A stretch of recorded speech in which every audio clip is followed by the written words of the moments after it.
Hey, yo, what's up, everybody? It's me, Joey P, Joe Pisapia, and welcome to Fantasy Pros, the home of fantasy sports. We got a great show for you today. It's very important because these are the names that are going to break out. That's right, the breakouts of 2021. We're going to have all the team guys in here. We're going to go through every position, and I'm telling you right now, this is going to be a very important show because these are the guys we think are ready to take their game to the next level, and breakouts are in the eye of the beholder.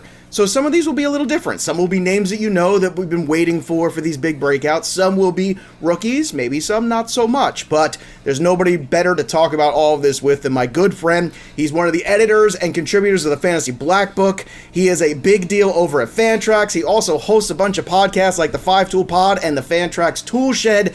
He's the one, the only prospect guru, Eric Cross. Eric, welcome to the program today, my friend. I am so happy we finally got to make this work.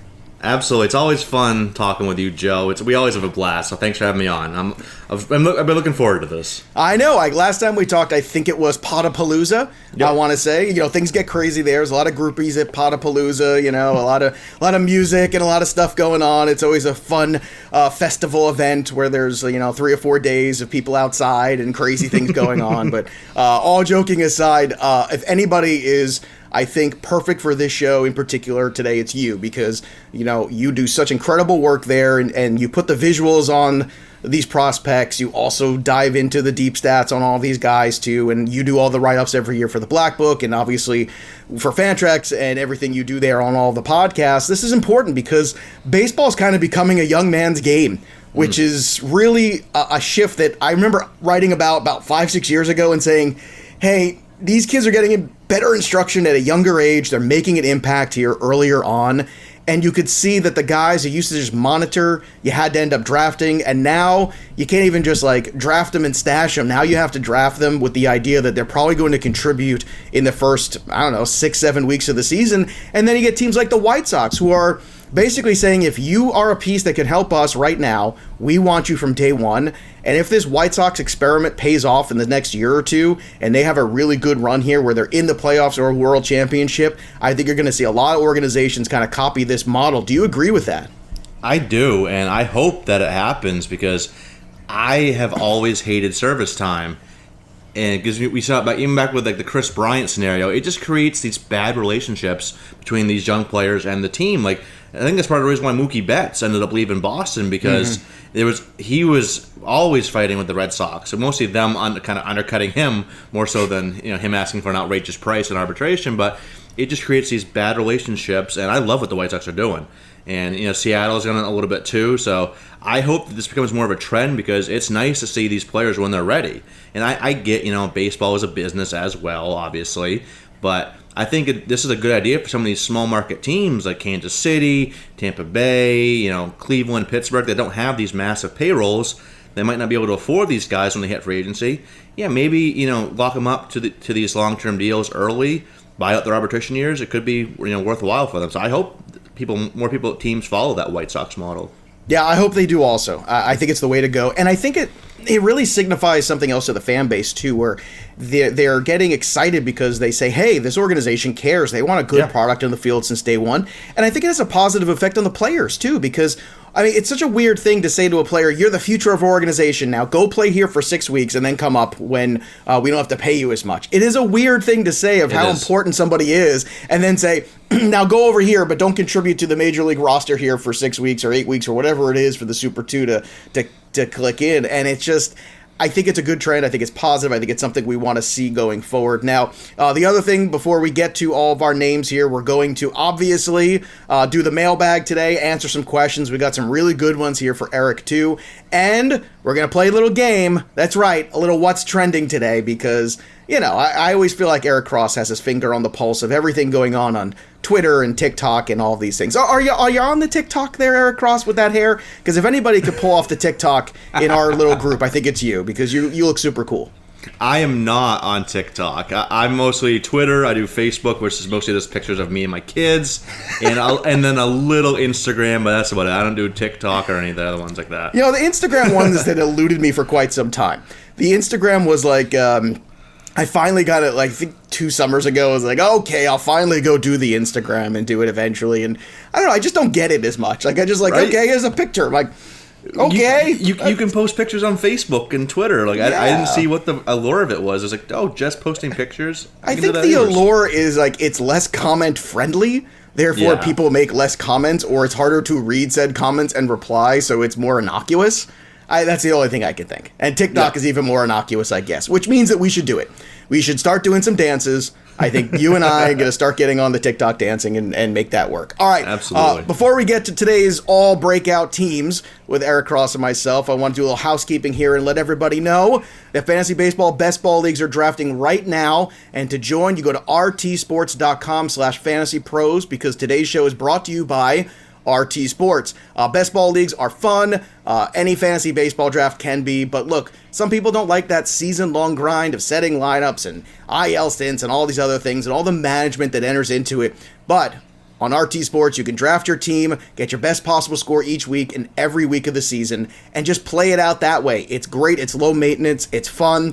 RTSports.com features best ball leagues from all different price points, anywhere from $10 to $500 per league. Obviously, if you're a big roller like Eric Cross, you're doing the $500. Plus, RTSports.com has the Best Ball Championship, which features $20 entry and a $10,000 grand prize. The Best Ball Championship is drafting now, but leagues are filling fast, so get in there to join now and get a chance to win $10,000. That's right, $20 entry, 10 grand. What?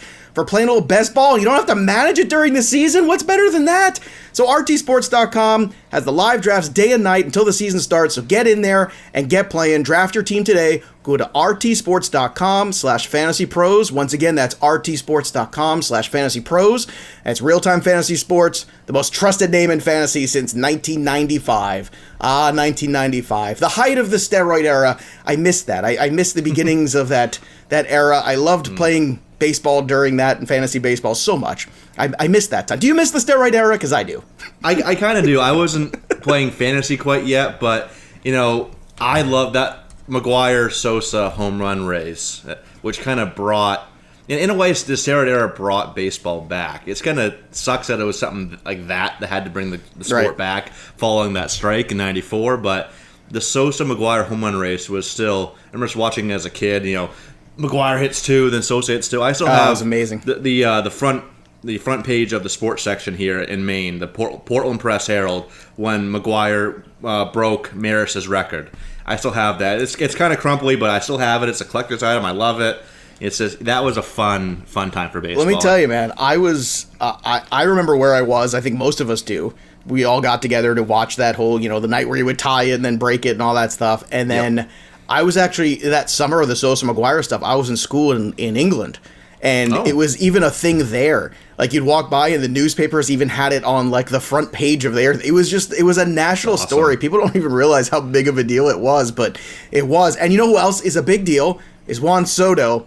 And at Fantasy Pros, thanks to our friends at Pristine Auction, we're giving away an autographed Juan Soto jersey. All right? That's pretty big stuff. So, it's free. It's free to enter. This is amazing. So go to fantasypros.com/MLB contest, and all you have to do is you go leave a review on Apple Podcasts or CastBox, and then you take a screenshot of your review. Joe Pisapia is so much fun. I love this show. Dan Harris is a very handsome analyst. Whatever you want to write there, you write it out there. And then you take a screenshot, you go to fantasypros.com/MLB contest, you fill out the form, you upload your screenshot of your review, and boom, bang, just like that, you are entered to win the Juan Soto jersey in the giveaway, thanks to our friends again at pristineauction.com. Head over to pristineauction.com and sign up for an account there today. That being said, Eric Cross, are you now ready, my friend, to start breaking out a little bit with me?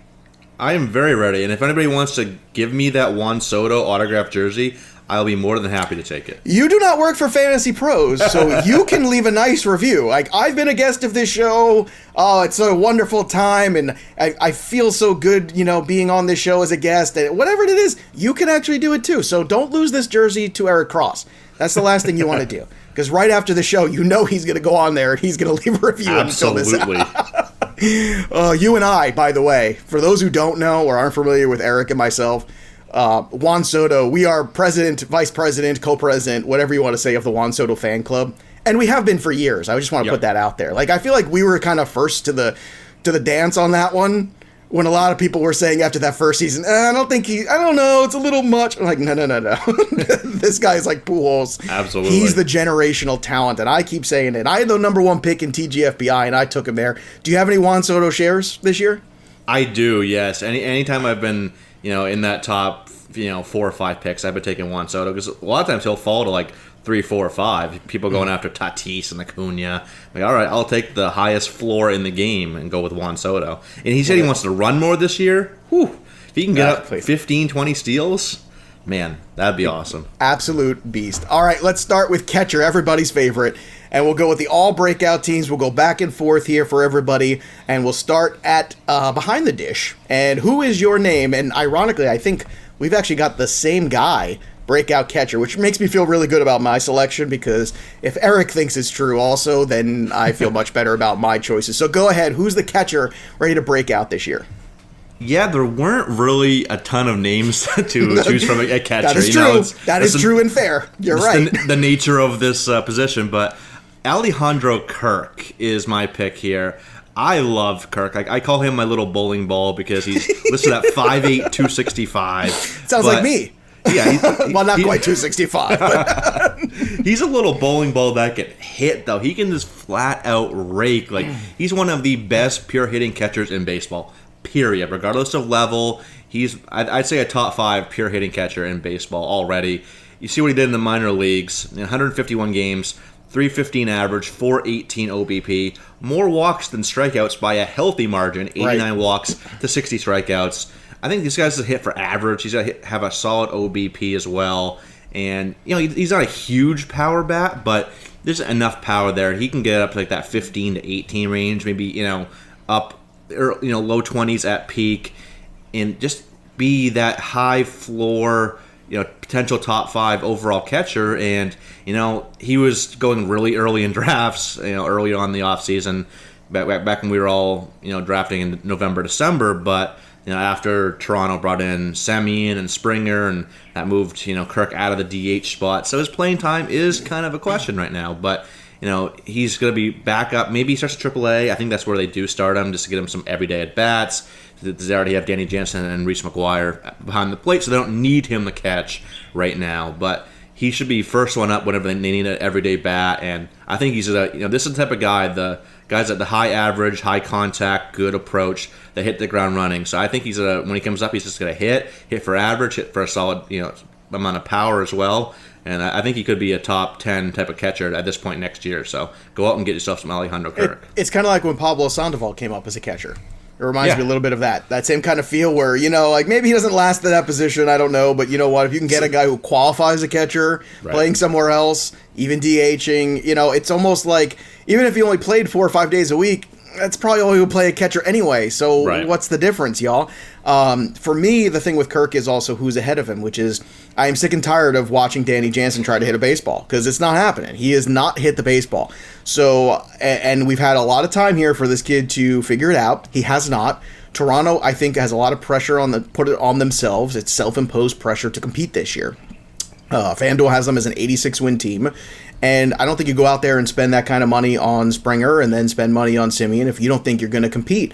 And if Danny Jansen's not hitting the baseball, I don't think there's going to be a lot of patience for that. And Reese McGuire does not scare me at all either. So I think Kirk is going to get some opportunities. Tellez has had some issues too, always staying on the field. So they are a deep team with Grichuk and some other guys that they have too, with Gurriel and Teoscar. There's certainly more guys than spots, but somehow it always feels like there's a way to work itself out whenever you have a guy like Kirk who just hits. At the end of the day, it's about scoring runs, and if he can help you score runs, we'll figure it out. Kind of like with the Mets with Dominic Smith. The guy just kept hitting. Eventually, you just find a way into the lineup, and he did, and I think Kirk will as well. Let's go to your first baseman, too. Now, this was a player that got extended early on, and some people said, okay, well, let's take a low look at this guy in Seattle, but it did not work out. It was not pretty.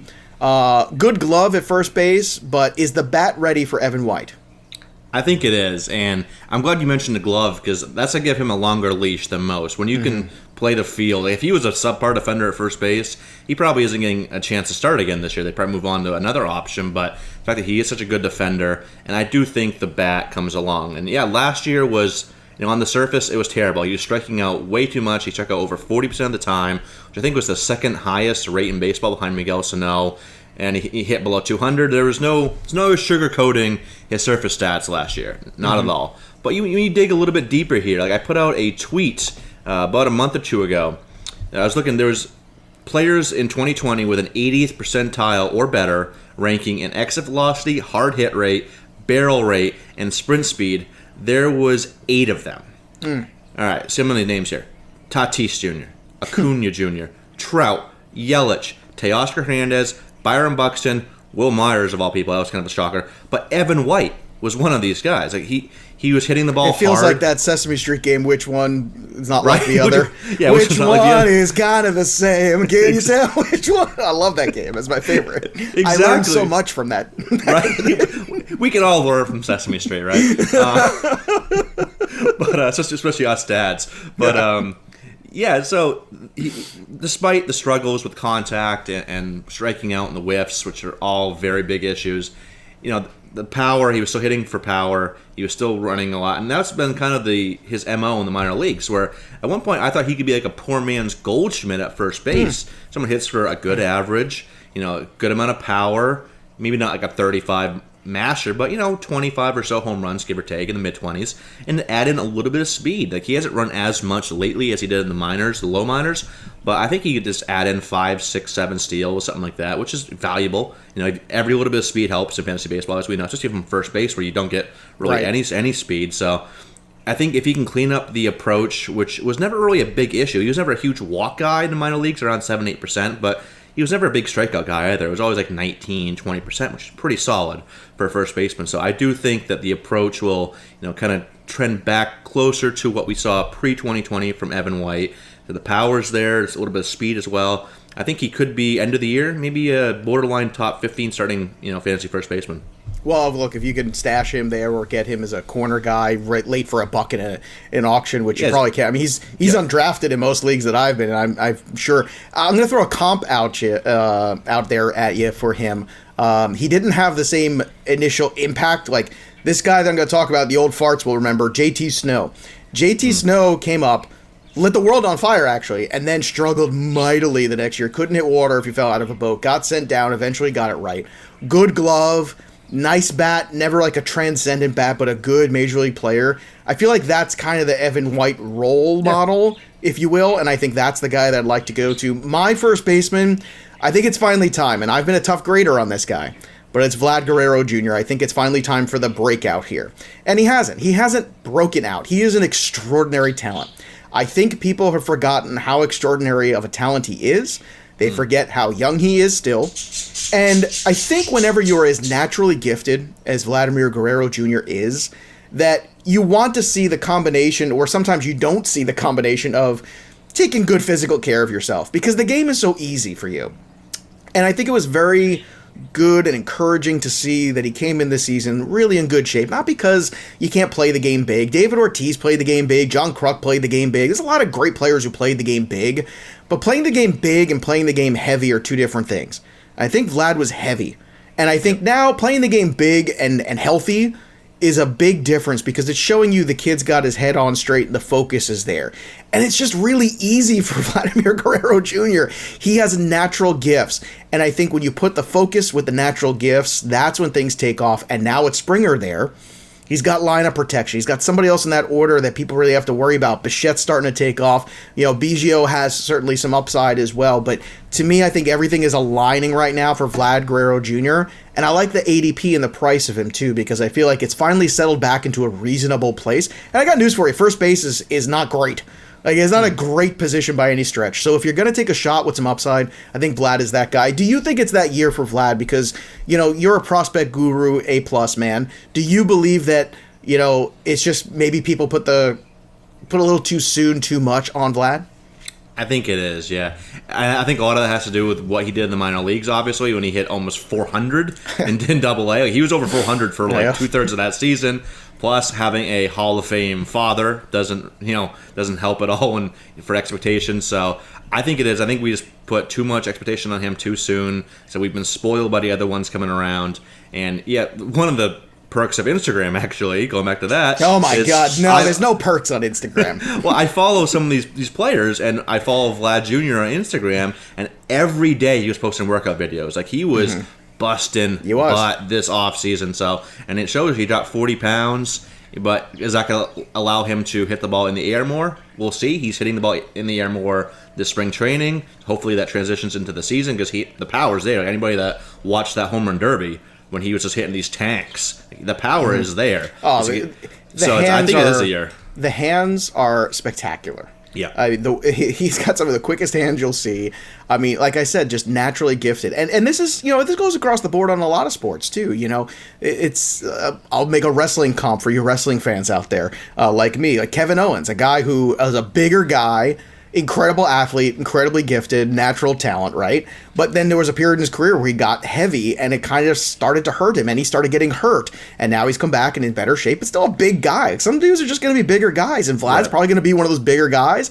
Ortiz was a bigger guy. It's all good. It's fine. Let's go to second base, because you and I agree on second base too, and I'm fascinated to see your reasoning, because I know what mine is. So Gavin Lux is your guy, who is almost went from can't miss, must-have prospect last year in drafts to, I don't really know if I want to even take a flyer on Gavin Lux this year because I'm a little worried about the playing time. It is hysterical how fickle the fantasy community can be so quickly on a young player with so much talent. Exactly. That's what I was going to say, too. Like, how quickly people move on to the next thing. Like, this, and my co-host on Toolshed brought this comparison up, which is spot on.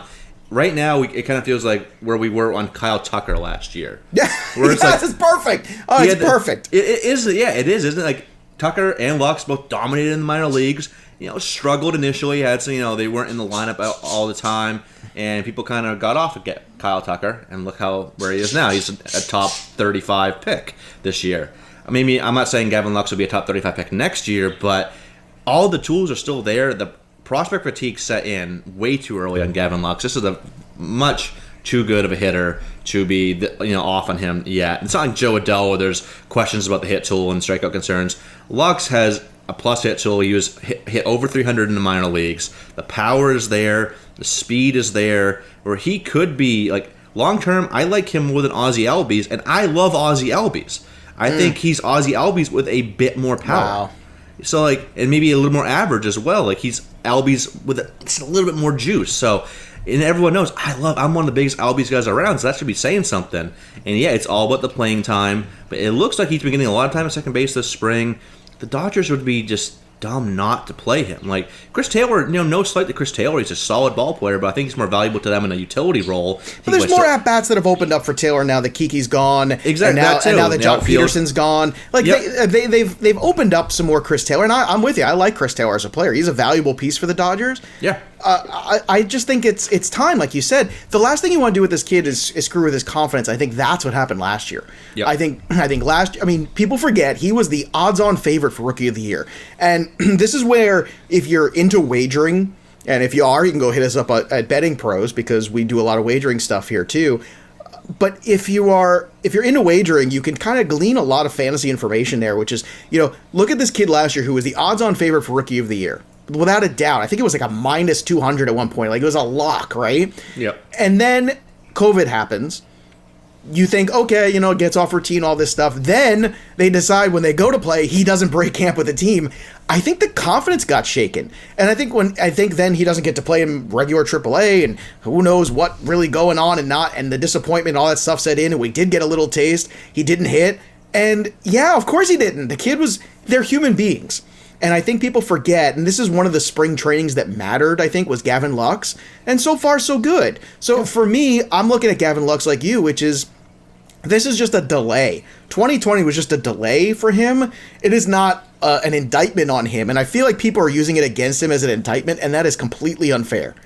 Absolutely. And I'm not holding 2020 against any young rookie that struggled. Having 2020 with all the weirdness of COVID and starting spring training, stopping spring training, starting again in July, It's very weird, and we know that baseball players are creatures of habit with their routines. So, in having rookies try to navigate through all of that weirdness to make their debut, that's a lot. So, I'm not holding that against him at all. I look at the talent, what was there pre-2020. The talent is there. So, as long as the at-bats are there, Gavin Lux is going to be really good. And I know you had an honorable mention at second base, too, because we both had Lux, and you're like, I don't want to have the same guys we all have. And Eric and I did our lists separate and then turned them in.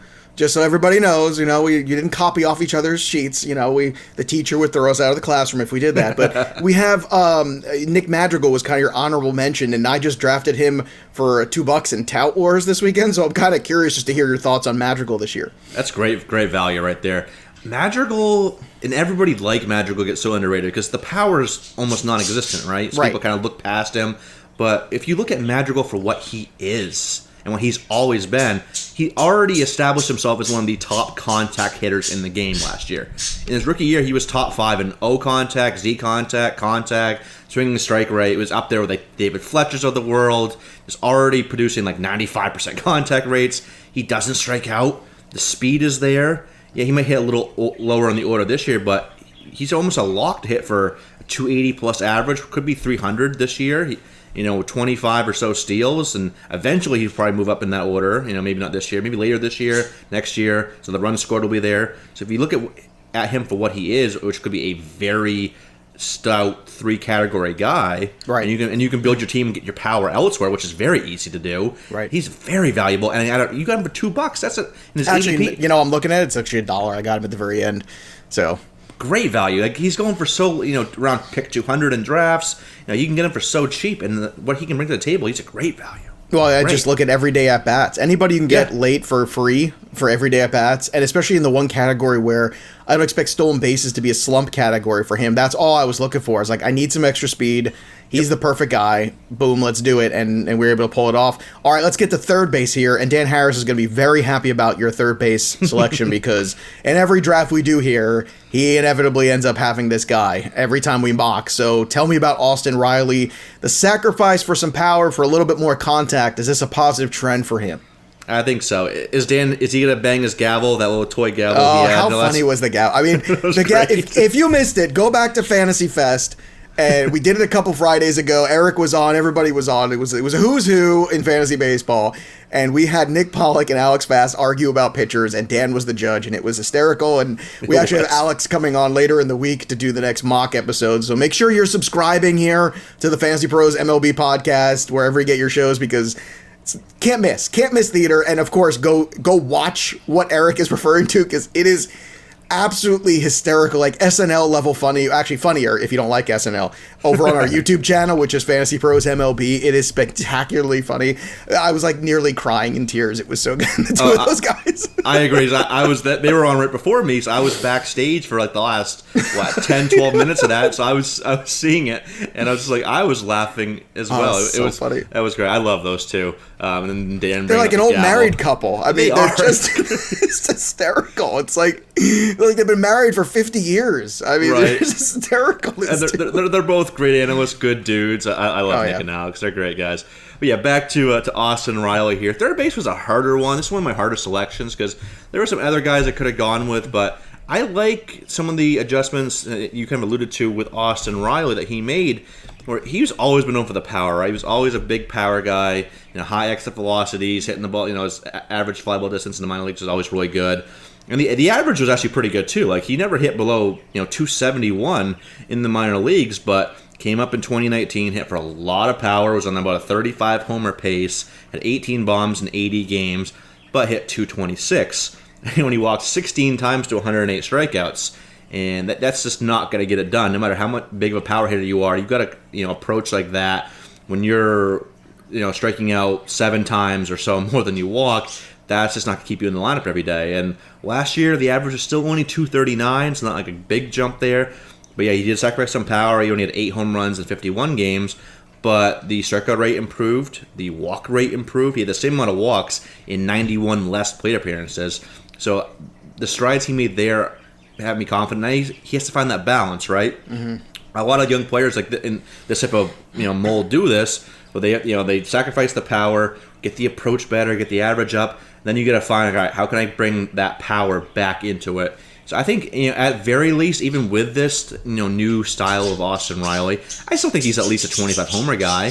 And if he can bring back some of that, the power, the additional power that he showed in the minors and in 2019 in his debut, I think could be a 30 to 35 homer bat at peak. And if he can just hit 250 or so, with the OBP will never be great. It was always like the 330, 340 range. But if he can get that average up in the 250, 260 range, get that power back, and he's going to be hitting in a very good Atlanta lineup, so a lot of RBI opportunities hitting behind Freeman and Acuna and Ozuna and Ozzie Albies and all of them. So the RBI will be there. Could be a 90 or so RBI guy this year. So I think there's a lot of value in that, especially when you look at he can get him around pick 250 or so this year. And if he breaks out and that power comes back and there's RBI, he's a 30 home run, 90 RBI guy around pick 250. That's great value. So, yeah, I like Austin Riley a lot this year. And what you hear in the background, I believe, are the birds singing the praises of Austin Riley as well. Yeah, they are. Which is hilarious. So in case you're wondering, what is that chirping sound? It's the birds who love Austin Riley, and that's fair. That's good. I like when all the animals are involved, too, and they know exactly what's coming, what's breaking out. They know. I'm waiting for the dog to wake up. Oh, and it's everybody. Between the kids and the animals and the things and all the work we do from home, this is life. This is 2021. This is the new reality. My third baseman, this is an easy one for me. It's Alec Bohm. And look, this kid has all the tools as far as I'm concerned. He doesn't have to worry about carrying the roster. I feel like there's even a little bit of shade being thrown, the Phillies' way because Rhys Hoskins didn't exactly become the guy, I think, right away that people thought he would, even though he's still a pretty good asset. Michael Franco, you could say, was a disappointment. So people are a little skeptical, I think, of the Phillies system right now. And that's good because there's nothing to be skeptical about this kid. He is a bigger guy. He does have a longer swing path, but to me, there's every reason to believe this guy can be very successful. It's a very home run hitter friendly environment too in Philadelphia too, which is a great spot for him.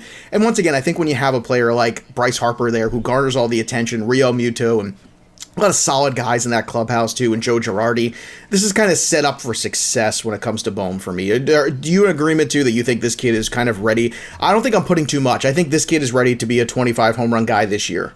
I 100% agree with that. I wrote an article on him back in the beginning of the offseason, kind of making some comps to Freddie Freeman. I'm not saying it's a direct comp. He's going to be Freddie Freeman, but you look at Freddie Freeman kind of at the in the upper minors in the beginning couple years of his major league career, very, very similar to what we're seeing out of Alec Bohm now. It's a good comp. Yeah, high floor guy, high average, good approach. Bohm has never been a big strikeout guy dating back to his days at Wichita State. High walk guy. The approach is very good. The contact skills are very good, and the power is good but not great. But you look at Freeman was like a low to mid 20s home run guy until the last couple of years when he kind of started hitting mid 30s home runs. So I think Bohm is that type of guy where he can hit 280, 290, 350 plus OBP. I think 25 home runs is very realistic, especially in that ballpark. And he's going to be hitting right in the middle of Harper and McCutchen and Hoskins and Real Muto. It's a very good top of the order there. So I think that the counting stats are going to be very good as well. Just be a rock solid 4-category guy. All right, let's move on to your shortstop, and we talk about guys that are trending upwards. Your guy, I've heard a lot about in the last couple weeks. I feel like everybody is starting to really kind of fall in love with this guy and the value, and he's on a bad team. So take me through your shortstop who's breaking out in 2021. Yeah, Willi Castro, and this is not one I thought I was going to pick either. When I was going through my list of shortstops, I didn't think I'd be picking Willi Castro, but it made sense where a lot of the kind of breakout material is there with Willi Castro. He was never a highly touted prospect. He was fairly high in some prospect lists and some Detroit focused prospect lists, but never sort of like an elite guy. So you don't have that buzz around him, that price tag that goes along with that. And the skills are just very solid across the board. He's not going to be a guy that hits you 320 or hits 30 bombs, steals 30 bases, but he does a little bit of everything well for you. And the playing time is there, and he started hitting for more power this year. Like he was a high contact, good speed guy in the minors, but the power was kind of like middling. But he's showing more power, over the last 2 years. And that he's already hit 3 home runs this spring. He's hitting 275 with 3 home runs so far. Hopefully the speed comes back and he starts to run more because the speed is there, but he hasn't really showed that he wants to run a lot lately. Like he didn't have many steals last year. He hasn't attempted the stolen base this spring. So hopefully the speed comes back. He could be a 15 to 20 steal guy, maybe 15 or so home runs, right in that 15-15 range with a solid average. There's no threat to his playing time there. Like you mentioned, Detroit is bad. They're very bad. They might very be bad. Very bad. This could be a 100-loss team this year. They're that bad. So they give him and Isaac Paredes just all the chances in the world to stick over on the left side of that infield. And I think he's going to. Like, he's shown that while he might not be a star in the making, I think there's some breakout potential. So he could be a guy that you maybe plug in at your middle infield spot or corner infield. He has that dual eligibility at third base as well. So he did a nice little blend of skills here. So I think there's a good breakout potential here for Willi Castro. My guy is Andres Jimenez, and I thought I was going to get him this past weekend in Tout Wars for $7-8 maybe, because I like the fact that he could maybe hit at the top of the order eventually. Does have the stolen base upside, because the Ahmed Rosario, hey kid, go grab that glove and go play the outfield, which did not work out. Spoiler alert, was not a good look for him. It just kind of was, there seemed the writings on the wall. And then our friend Justin Mason completely blew up my spot and took him for $14. And I was like, no, what? That's crazy. So just keep an eye on the inflation rate right now. But I do think there's a breakout here, because I think in most leagues, I think that in particular was just a weird point in the draft where some people had a lot of money to spend and they were just going to start burning it on certain players. But for me, when I'm looking at Jimenez, especially in those 5x5 roto leagues, I think he's got somewhere around the 80-run mark in him for sure. No matter where he ends up in the lineup, I think that you got a guy who could probably steal you 20 bases. There's upside for more than that. He's got good contact, good glove, good range. He doesn't have massive power, but he's got a little bit more pop than people realize. But it's the way he plays the game. He is a very get dirty, grind it out kind of player, which is really good, especially for a Francona-led team, because Francona likes those kind of guys. He's an old-school manager. So I look at Jimenez being like, that's a guy you circle and go, he fits really well with that style of play that Francona wants to have. And I think it's a perfect marriage. And I think Rosario was just kind of like, whatever, it's like the insurance policy. We'll take him too, just to take him off the roster. But he's either going to get moved on, DFA'd, sent off, or just kind of get buried on the bench, I think. But Jimenez, to me, is a really nice middle infielder if you can get him in Roto for season long, because I think he gives you everything you want. But the most important thing is I think the 20 stolen bases is kind of like the floor. Am I overrating him a little bit, or do you think that's about right? No, that's about right. Jimenez he's one of those guys where you mentioned the intangibles and the defense. Mm-hmm. He's one of those guys that has like a 15-year career in baseball. He's still maybe he's a bench guy at that point, but he's still like viable in his like mid to late 30s. And you mentioned there's a lot of similarities I think with I kept saying Elvis Andrus. It was the guy I kept comping him to. Andrus is good. If you're looking for a stat line kind of guy, he might have that one outlier year where he hits for more power than you realize, but pretty much like you're going to get like a 270 average, you're going to get 25 stolen bases, probably 85 runs or something. Like he's Elvis Andrus, coming into his own. With multi-position eligibility too. Right. In most places he's at least like second and short, and sometimes he is third, so that's very valuable too. So Yahoo, very I think he has player. Catcher and pitcher too. I'm pretty sure. Probably, yeah. That's a Yahoo joke for you guys who like Yahoo jokes. There you go. All right, let's move on to the outfield here. Who are your three outfielders on your all-breakout team? So I did a nice little mix of players here. I see that. I like this. I like the mix. One prospect, one kind of post-height prospect, and one guy that's a little older that already broke out, but I think could break out again.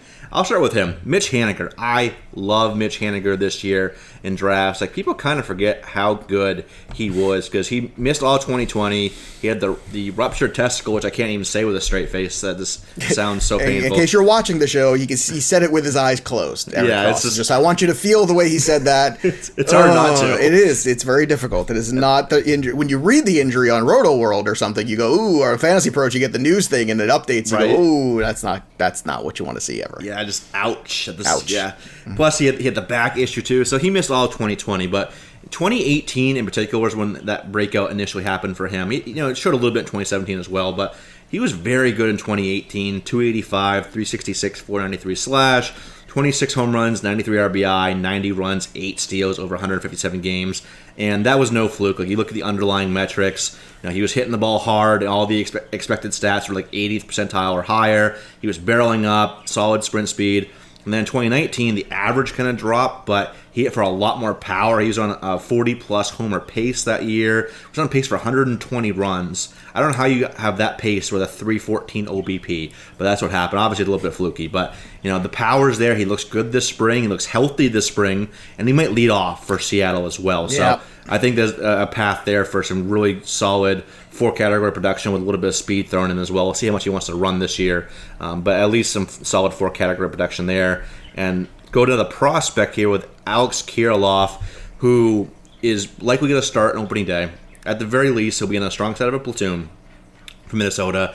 And this is one of the best pure hitting players in the minor leagues, where in his down season in 2019, he hit 283 in a down season. That's after hitting 333, 348, 306. The guy is just a hitting machine. Kind of reminds me of like a Michael Brantley, like the high average, 25 or so. That's a really useful fantasy player over a very long period of time, Michael Brantley. Absolutely, and very underrated too, because he doesn't have the big power or big speed to go along with it, but just a guy that's just a super high floor. And he showed they debuted him in the playoffs last year in a little bit against the Yankees, and he's going to be on the opening day roster. I think he's one of these guys that is going to debut, hit for a high average. Maybe he won't have a huge amount of power this year, but I think he'll hit it for enough power. So maybe if he gets 500 plus at bats, I can see him flirting with 20 bombs with a good average and good counting stats, and he'll be hitting like 5th or 6th in a very good Minnesota lineup that has a lot of bats around him,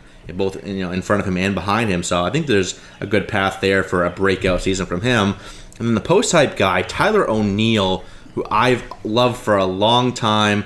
Ralph Lifshitz is still driving the hype train. I'll let him drive. I'm riding like first class on that hype train. Because O'Neill, the power is so sexy, and he's deceptively fast too. Like his sprint speed's been very, very good. He won't be a high steal guy, but enough that he'll probably add you, maybe 8 to 10 steals a year. He's got a full-time gig now. You got Dexter Fowler's out of town. They're going with him and Carlson and that outfield. Both of them will get full-time at bats. And he looks good this spring. He's been opposite field dongs, showing that power. And maybe the average isn't, maybe it's not more than like 250 or so. But when you factor in the power, he could be a 25 to 30 home run bat this year. A little bit of speed, for where he's going, where it's basically you can get him for free, $1 in auctions, past pick 400 in ADP, maybe even past pick 500 in ADP, depending on where you play. So there's great value there that you can get that type of player that late. I'm all over Tyler O'Neill at that price, so big breakup potential for him this year. Those are 3 very good names, Kirilloff, O'Neill, and Haniger. I really hope for Mitch Haniger. I've always been a big Mitch Haniger guy. Me too. Yeah. I got one more draft left in my home league, and I might try to scoop him up in that auction if I can get him. So we'll see what happens. My outfielders are starting with Ian Happ, because I feel like there's one more gear left in Ian Happ that we haven't seen yet. And I think last year, because it was a shortened season, people still don't quite understand what's going on here. They haven't, I think, collectively picked up on how good Ian Happ is getting, and I think that is perfect, because I think this is it. The window's going to close after this. Going to hit the top of the order. He's got power. He was a prime prospect not that long ago, so this is not out of the blue. This is not unexpected. And the problem is he keeps having good finishes to seasons and then the shortened season, so I don't think anyone's seen a collective really good 155 games from Ian Happ. And I think they're going to see it this year, and I think it's going to blow people's minds. So if you can get him at any kind of discount this year, you do it. Alex Verdugo is another one, too, because he's not a very liked guy in Major League Baseball, but I don't really care. I like the bad guys, okay? I got dealt last year, obviously, the Mookie Betts trade. And the fun part for Verdugo is he's playing every day. He is going to score a ton of runs. It's a great environment in the American League East to hit in. And on top of which, that guy hit lefties at a great clip last year. Very good. So there's no platoon coming for Alex Verdugo anytime soon. And I think people need to realize this is another player that kind of does a little of everything, and he's a very good baseball player. Maybe a screw or two loose, but then again, I've got 1 or 2 loose myself, but I'm okay. Redraft, Verdugo, I think, again, has another gear that if you see those stats over a full season play out, and I don't mean just taking and extrapolating. I mean if he could just maintain that really good OPS and batting average against left-handed pitching and right-handed pitching, you are going to see an elevated player give you a much better ROI on his ADP. And that's something that is very important. And the last guy for me in the outfield is Clint Frazier, who I also think it's finally Clint Frazier's time. He has earned it. Every time he's been called upon, he has come out there and been really good. And I remember when he got drafted, I watched him play, and I saw him early on, in a lot of the video I remember watching when he was a draft prospect, and he had some of the most explosive hands to the baseball I've ever seen. I mean, this guy gets to the baseball, quick wrist, fast hands, really strong to the ball, and just gets incredible pop, and he is a very strong kid, and I think it's just a matter of playing time, and he's a grinder, another grinder kind of guy, which I love. Sound like John Gruden today with all the grinder stuff, but whatever. But these are kind of throwback ball players, and I think that Frazier has endeared himself to the fan base. Even though Brett Gardner's been brought back and Aaron Hicks is still there, I'm not worried about playing time for Frazier. I think this is it. They finally, and I think it speaks volumes too that they didn't move him in any trades in the last 2 years. So Cashman recognizes it. I think the scouting team of the New York Yankees recognizes it, that this is a guy we're going to build around. And he is not somebody we should move along with. In fact, it's almost imperative we keep him because of the injuries to Judge, the injuries to Stanton. We need somebody else and who's got a lot of power. Great ballpark for this kid. Oh my God, Yankee Stadium's a wiffle ball field. So for me, Clint Frazier is definitely that guy also. So those are my three. Let's get to some of your pitchers who are going to break out this year because that is very important. So Eric, who are the names on your list? Yeah, I got three names I'm very, very high on here. I'll start with Tyler Mahle of the Cincinnati Reds. He was a number 4 on mine who didn't make it. The same with Clint Frazier with me. That was a great pick. Actually, no, I'm wrong. He's number 3 on mine. He did make my list. Did he? Nice. I was going back and forth, and then, you know what? He is actually on number 3 on mine, so we'll double up here on Mahle. Go ahead. You go first. Hey, that means good things, right? We're both in on Tyler Mahle. That means good things. You kind of saw the breakout start last year, right? Like after having 2 years where he was just like middling, back rotation guy, 5-ish ERA, okay strikeout rate. Everything kind of clicked for him last year. Dropped the ERA to 3.59, whip was 1.15, K rate went up, and you look at the pitch mix here, where he got, it was an increase in spin rate on most of his pitches there. He has 3 pitches that are very, very good: a 4-seam fastball, slider, and split finger, which he combines to throw. He throws a curveball every now and then, but not really. So it's basically those 3 pitches. They all had an XBA under 200. All had a solid whiff rate. All had a put-away rate above 20%. And that's what I like to see, where he, some pitchers, like Tyler Glasnow is one I always pick on. He has like that one pitch. All right, he has a good fastball, but he has that curveball. That's where he really his main out pitch. With a guy like Tyler Mahle, he could put you away with the 4-seamer, the slider, or the splitter. All very good pitches. He uses them to both sides of the plate, which is what I really love. The fact that, lefties have to gear up for all 3, and righties do as well. You can't just focus on 2 of the pitches. So I like Mahle a lot this year with that 3 picks, Mitch. I like what Cincinnati's doing there with that pitching staff. They brought in Kyle Brody. I like what they're doing just with player development on the pitching side of things in general. So I think Mahle gets to take that next step this year. Could be a top 25 arm by year's end that you can get outside the top 45 or 50 pitchers taken in most drafts. I want to piggyback on Mahle for a second because he's on my list too, so we might as well just burn him now.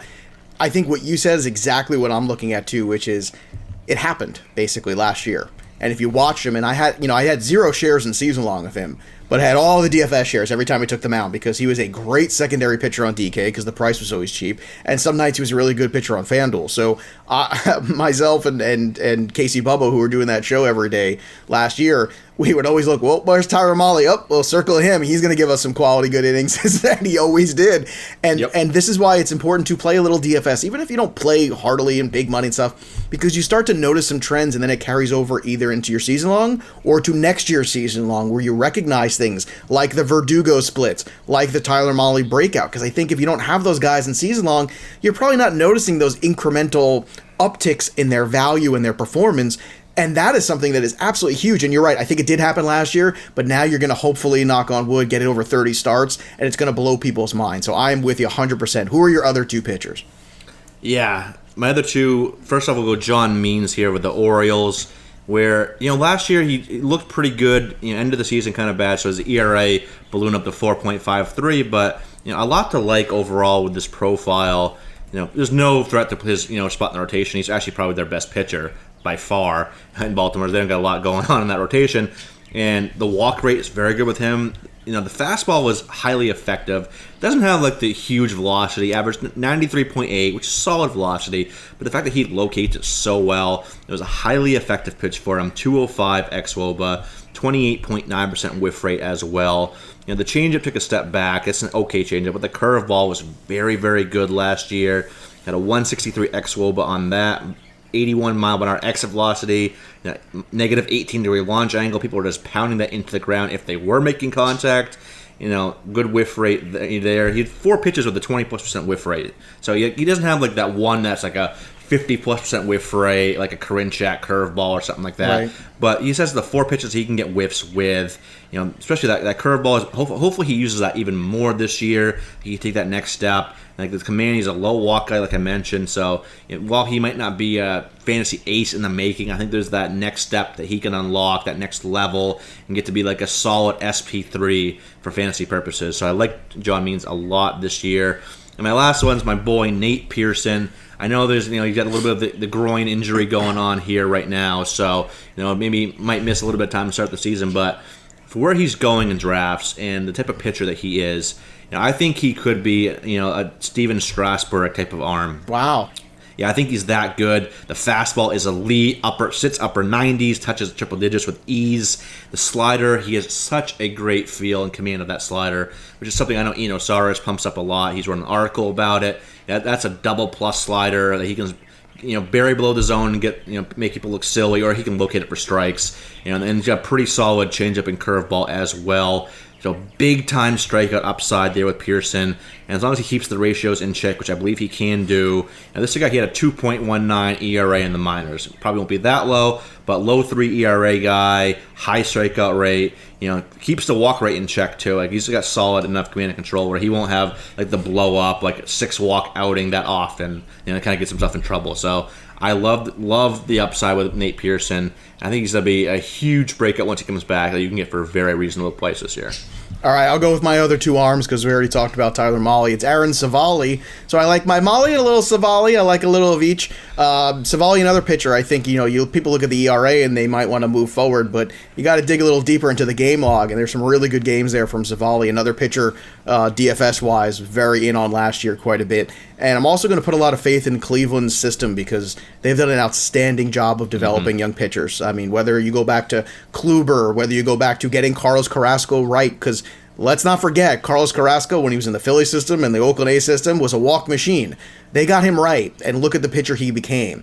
You look at with Bieber, Clevenger, and now on to these other guys, too, that are in this rotation, like Plesac and Tristan McKenzie, too. There's a really good pipeline for young pitching, and I think Civale is in a place right now where he can make that jump to that next tier, and it would not shock me if this kid went out there and won 13, 14 games this year and could, pitch to somewhere around a sub-4 ERA, and all of a sudden people go, oh, wow, this, Aaron Civale is a pretty useful starting pitcher, and I think he will be this year. And the last guy for me is Brady Singer. Just because a guy's on a bad team doesn't mean he can't be a good fantasy pitcher. You mentioned John Means. I'm talking about Brady Singer. I think Kansas City is going to be a very competitive team. Whether or not that competition translates into wins, that is a fair question. But I think peripherals, strikeouts, all those other things, I think we're seeing Brady Singer start to mature into the upside pitcher he could be. I like that pipeline, too, with Lacey and Lynch and some other guys that got coming through there in Kansas City where I think there's a lot to like. And for me, what I've seen so far this spring out of Brady Singer has been very positive. And once again, you're looking for some free pitchers later on in drafts that really have some upside to be good matchup plays at the very least. I think Civale and Singer are definitely 2 to circle. Who is your relief pitcher on your all-breakout team? I kind of cheated a little bit because he could be a starter this year, but still relief eligible, so I think it fits. That fits? I love exploiting that. Anytime I can, I exploit that. Absolutely. That's a great... Yeah, absolutely. Tejay Antone of the Reds. Recently on the last episode of 5 Tool, my co-host Jesse Roche called him the next Corbin Burns. So I'm not quite that. Whoa, that's hot. That's hot. That is hot. And I love Corbin Burns. I'm in the middle of writing an article about him. It'll be out later this week. But I'm not quite that high on Antone to match Jesse. But I am high on Antone, and I can kind of see why he made that claim. There's a lot of similarities. In 2020, Antone was a guy that had increased spin rate across basically all of his pitches. He has 2 distinct breaking balls that he throws that combined right around 55% or so of the time that are both very good. The curve and the slider are both very good pitches. Especially that slider had a 46.2% whiff rate last year. 146 batting average against, 154 xBA. People just were not squaring that pitch up. So he can have 2 pitches where he can get strikeouts with. He mixes in a changeup, but that's not really a viable pitch for him right now. But the sinker also a solid pitch. He's kind of like a guy that I give crap for. Framber Valdez. He's like Framber Valdez with another pitch. Mm-hmm. So I think there's definitely some breakup potential here for Antone this year. It'll be interesting how many innings he gets this year. Might not be a ton of innings, but I think the strikeouts will be there. And that's kind of another thing too. Like in the minor leagues, he was not a strikeout guy at all. He had a 17.5 strikeout rate in the minor leagues, which is well below average. And in the majors last year, that jumped to 31.9%. Wow. And I think he's got the stuff to back that up. Maybe he won't be that high going forward, but at least above average strikeout guy. Again, another guy in Cincinnati. I love what they're doing there. Like I mentioned with Tyler Mahle. So I think all the pieces are there for an Antone breakout this year. Well, let's stay in Cincinnati for mine. It's Amir Garrett. That's right. Struck out Cincinnati. The side on Sunday. Woo, let's go, baby. Let's do it. I like cheap saves. I got him for $2 also in tout. So that's a good $2, $1 buys there at the end of the draft. Yep. But I just think this guy is going to be the closer. I mean, it's his job to lose. Sean Doolittle has been dreadful. His ERA is 24.75 right now, and that's not an exaggeration. That's literally his ERA going into the weekend.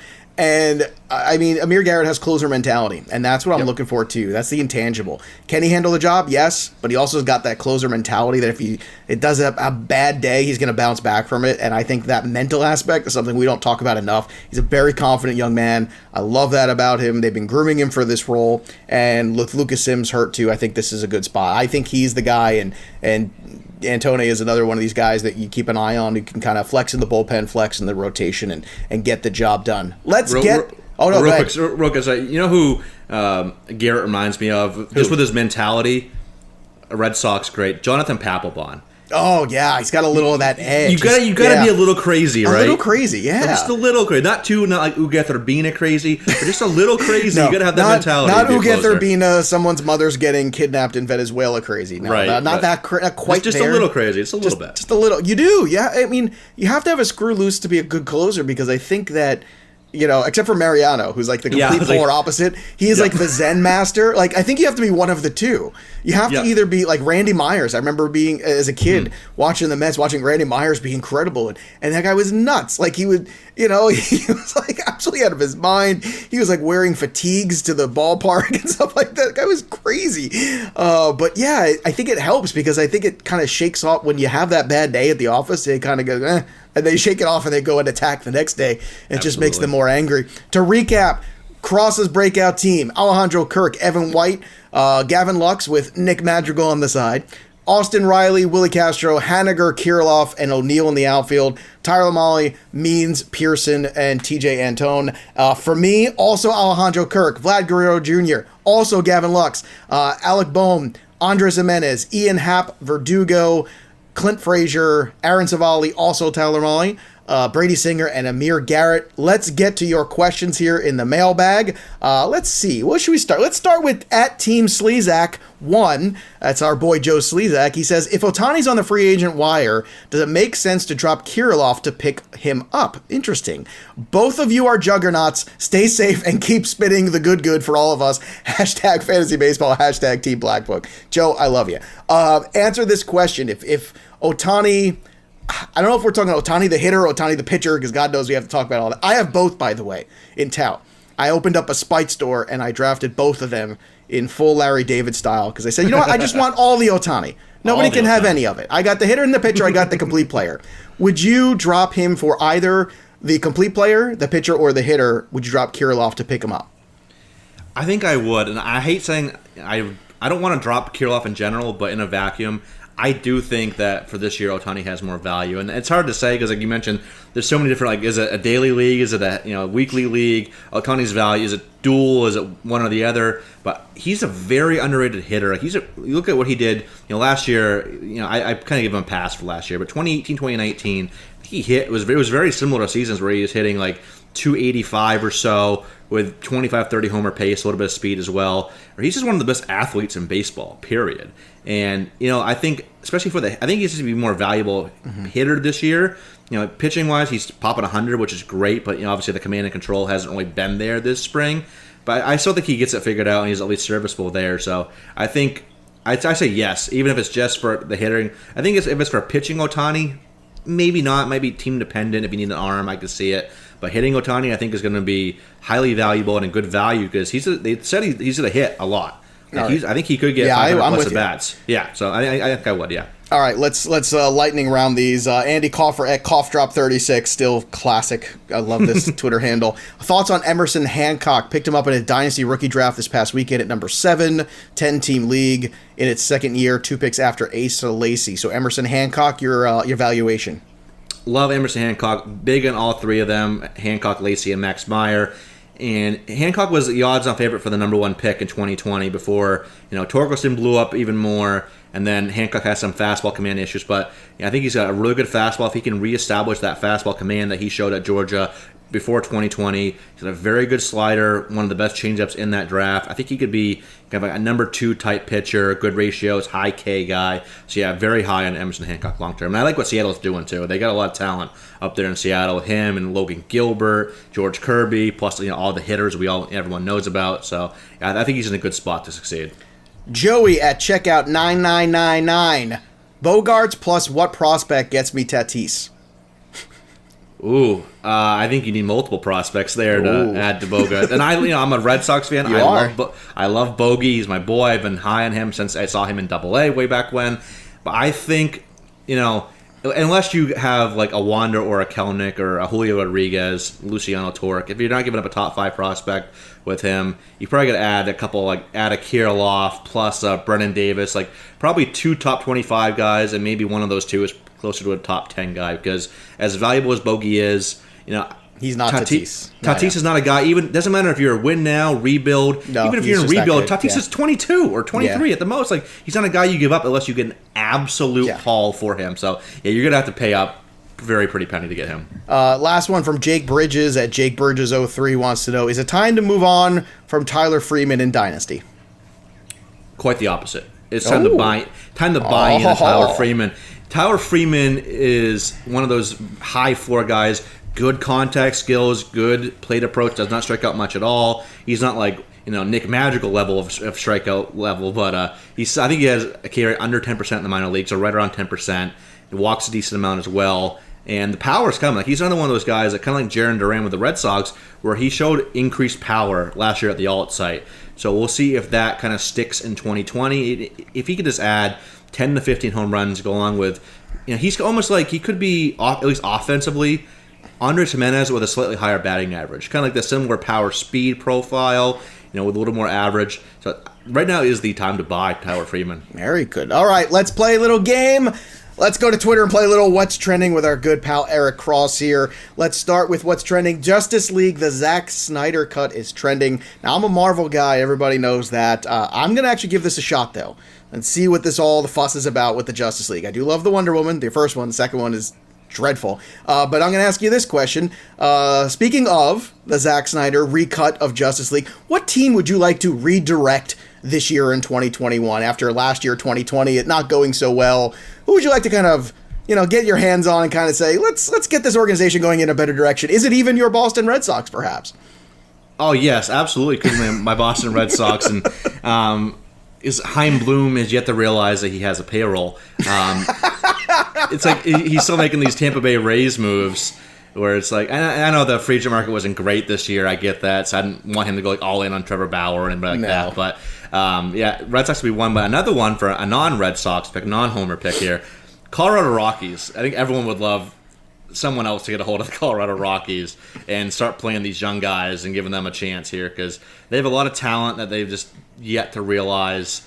I think then there will be the Detroit Tigers, who aren't going to start Skubal or Mize this year in the rotation, at least to begin the season, it looks like, after they brought in some of those, like Jose Urena and company. So I think any team that I can get my hands on that can get more young talent infused into it. The Dodgers, make sure they start Gavin Lux. That'll be another one. So I think the Rockies, it would be my pick there. All right, moving on to number 2. Phil Collins was trending this weekend. I don't know why Phil Collins was trending. He's not dead. Don't worry, everybody. Phil Collins was trending, so I'm going to ask you, Eric Cross, what prospect do you feel that's coming in the air tonight, oh Lord, for 2021 that maybe we don't see coming that's going to pop off and be very good, whether it be in the minor leagues or maybe at the major league level?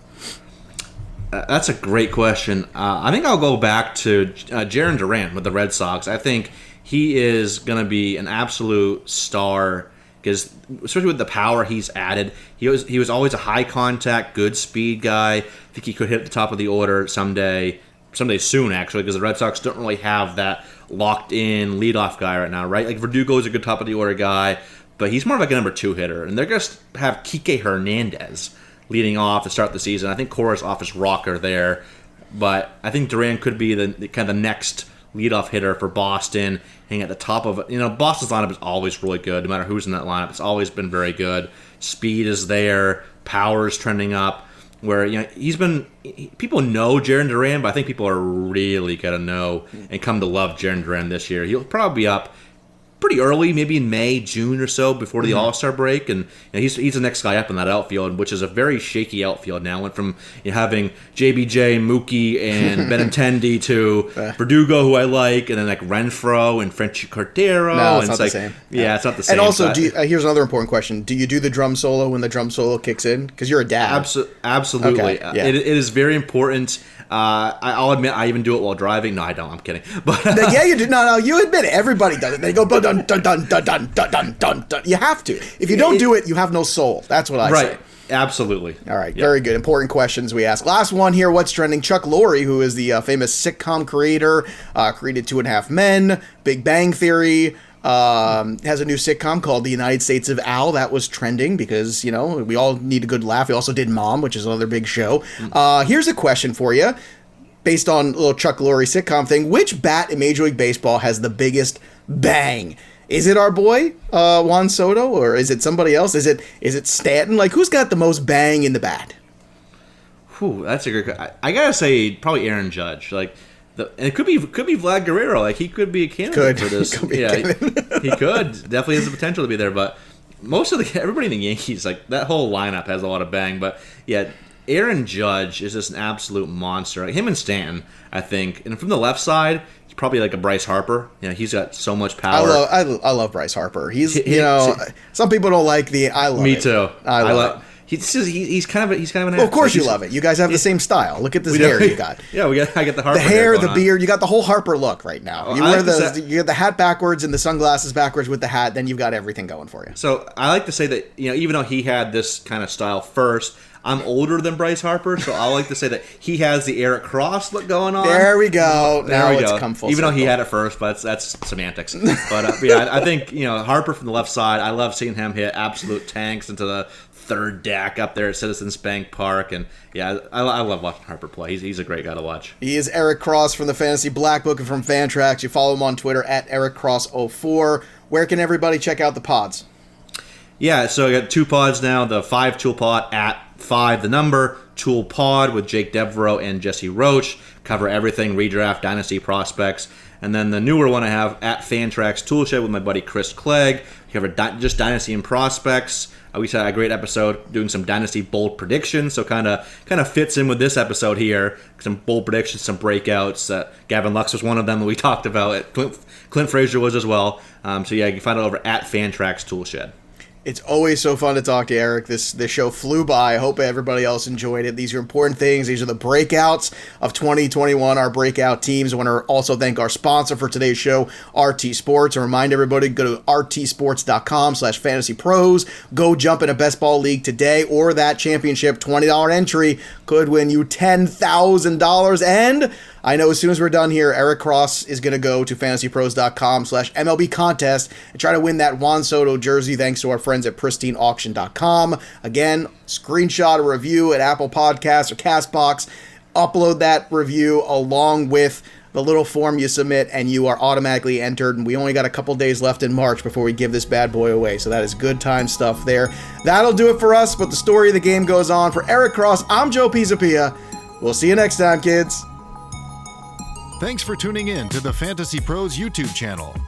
Don't forget to check out our featured videos. And while you're at it, make sure to follow us on Instagram, Facebook, and Twitter at FantasyPros, so you can get the latest news and updates to give you the edge you need in your fantasy league.